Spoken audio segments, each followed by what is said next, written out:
আমার জীবনে ভয়াবহ দুইটা ফোন কল এসেছিল।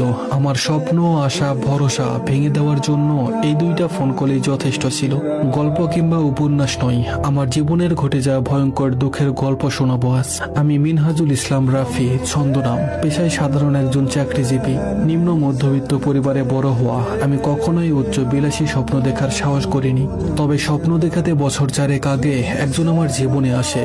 তার নাম দিলাম নিশিতা, ছন্দনাম। ভার্চুয়াল বন্ধুত্বকে প্রথমে আমি খুব একটা পাত্তা দেইনি। নর্মাল কথোপকথন চলতো। নিশিতা ছিল একমাত্র ধনীর দুলালি, সৌন্দর্য যেন বাঁধ ভাঙা, আর আমি হলাম সেই কোটাল পুত্র। তাই যথাসম্ভব আবেগকে প্রশ্রয় না দিয়ে বন্ধুত্বটাই বজায় রাখার চেষ্টা করলাম। কিন্তু কথাই আছে না, একটা ছেলে ও মেয়ের মাঝে বন্ধুত্বে কখনো না কখনো প্রেমকে দিবেই। আমাদেরও তাই হলো। নিশিতা তার হৃদয়ে নিংড়ানো ভালোবাসা আমায় উজাড় করে দিল, আর আমি তা প্রবলভাবে এড়িয়ে চলার চেষ্টা করতে থাকলাম। আমার আম্মা আমার মনের অবস্থা বুঝতেন। না পারতে একদিন বলেই ফেললাম, আম্মা, এই মেয়েটাকে কি ভালোবাসা যায়? আম্মা মুখের উপর বলে দিলেন, তেলে জলে মিশে না। আমি নিশিতার যোগ্য না। আমার কথা মেনে নিলাম। মনস্থির করলাম নিশিতার কাছ থেকে দূরে থাকবো। কিন্তু তার কিছুদিন পরই ওর আব্বা মারা যান। নিশিতার পৃথিবীতে আপন বলতে তখন রইল শুধু তার মা। তার মনের দুঃখ প্রকাশ করার জন্য রইলাম এই আমি, যাকে মনের কথা বলা যায়, তাকেই তো ভালোবাসা যায়। আমিও ভালোবাসায় আটকে গেলাম। আম্মাকে গোপন করেই সম্পর্কে জড়ালাম। Long distance relationship. প্রতিদিন ফোনালাপি ছিল আমাদের প্রেম। অফিসের কাজে বেশিরভাগ সময়ই আমাকে জার্নি করতে হতো। পুরোটা সময় আমার ফোনে লাইনে থাকতো। নিশিতার মাও জানতেন আমাদের সম্পর্কের কথা। খুব অবাক করা বিষয়, তিনি সহজে মেনেও নিলেন। কিন্তু বছর পেরোতেই হঠাৎ নিশিতার মা মারা গেলেন। নিশিতা পুরোপুরি এতিম হয়ে গেল, সাথে মারাত্মক অসুস্থ। প্রথমে ভেবেছিলাম আন্টির হঠাৎ চলে যাওয়ায় হয়তো তার অসুস্থতার কারণ। নিশিতার প্রতি তখন আমার তীব্র মায়া কাজ করছিল। ও হসপিটালে ভর্তি ছিল। যেহেতু ওর কেউ ছিল না আর আমিও দূরে থাকি, তাই ওকে দেখভাল করার জন্য রইল নিশিতার মামি আর ওর মামাতো বোন সামিয়া, ছন্দনাম। হসপিটালে অনেকেই যায়, আবার সুস্থ হয়ে ফিরেও আসে। কিন্তু আমার নিশিতা আর ফিরে আসেনি। মাত্র 2 মাস ক্যান্সারের সাথে লড়াই করে চলে গেল দুনিয়ার মায়া ছেড়ে। প্রথম ভয়ানক ফোন কলটা নিশিতার মৃত্যুর সংবাদে ছিল। মারা যাওয়ার 2 ঘন্টা আগেও আমাকে ফোন করেছিল নিশিতা। সেই কল রেকর্ডটা এখনো মাঝে মাঝে শুনি। কি ভয়ঙ্কর ভালোবাসলে একটা মেয়ে এমন করতে পারে আমার জানা নেই। সে বুঝতে পেরেছিল সে বাঁচবে না, আর তারপরে সে ভয়াবহ একটা প্রমিস করালো আমাকে, আমি যেন তার মামাতো বোন সামিয়াকে বিয়ে করি। আসলে মানুষ যখন মৃত্যুকে খুব কাছে থেকে দেখতে পায়, তখন আর কোনো চাওয়া পাওয়া, হিংসা কিংবা জাগতিক সকল অনুভূতির ঊর্ধ্বে চলে যায়। তা না হলে কোনো মেয়ে কি পারে তার প্রেমিকের বিয়ে ঠিক করতে? সামিয়া মাত্র 10ম শ্রেণীর ছাত্রী। নিশিতা তার সব সম্পত্তি মৌখিক দলিল করলো আমার আর সামিয়ার নামে। প্রায় 10 ভরি স্বর্ণ তার মামির কাছে দিল, যেন সামিয়ার বিয়েতে ব্যবহার করে। পুরো ঘটনাটা আচমকা আমার জীবনে এমন ভাবে দাগ কাটলো যে ট্রমা থেকে আমি বের হতে পারছিলাম না। আমি যদি জানতাম ঠিক কবে ও মারা যাবে, তাহলে হয়তো ভালো হতো। নিশিতা যখন হাসপাতালে মৃত্যুর সঙ্গে লড়াই করছিল, তখন আম্মা বলেছিল আমি যেন ওকে বিয়ে করি। আমি আশায় ছিলাম ও সুস্থ হবে, আমরা বিয়ে করব। কই হলো না তো। যদি সত্যিই জানতাম ও এত তাড়াতাড়ি চলে যাবে, তাহলে হয়তো হসপিটালে বেডেই তাকে বিয়ে করে নিতাম।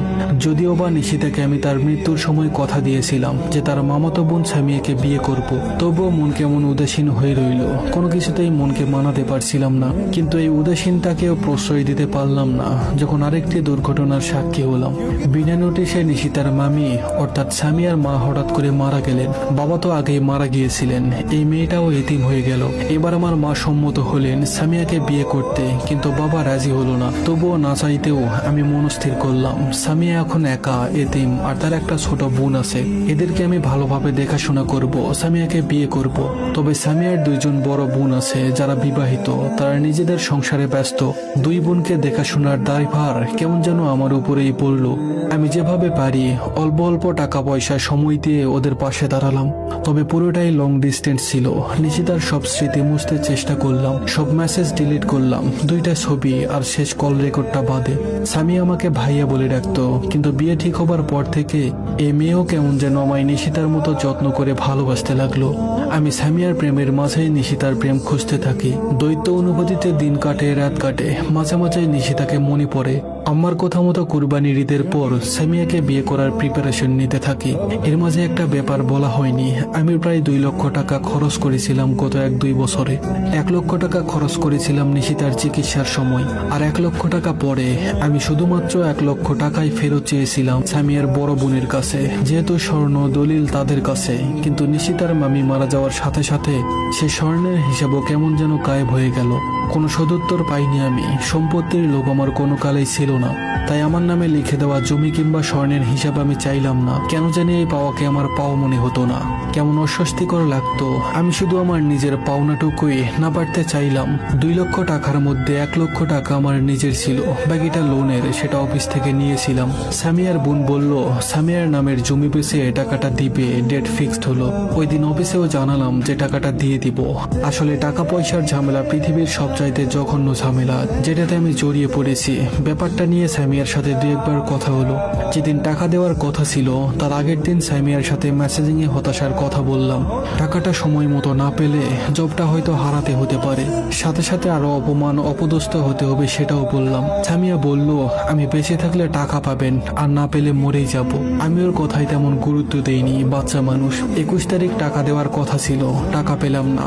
22 তারিখ বিকালে একটা ফোন কল পেলাম, যেখানে শুনলাম আমার খড়কুটো ধরে আঁকড়ে থাকার স্বপ্নটাও শেষ। সামিয়া আত্মহত্যা করেছে। নিশিতার মৃত্যু আমাকে ভাবিয়েছে, কাঁদিয়েছে, আর সামিয়া আমাকে স্তব্ধ করে চলে গেছে, ভীষণ দায় ফেলে গেছে আমাকে। আমি আসলে কি পেলাম জীবনে? আমি হাত দিয়ে যা ছুঁই তাই কেন দুঃখ হয়ে যায়? আমি ভালোবাসতে চাইনি, তবুও বাসতে হয়েছে। আমি দায়িত্ব এড়াতে চেয়েছি, তবুও নিতে হয়েছে। তবে আমি কেন সুখ চেয়েও সুখ পেলাম না?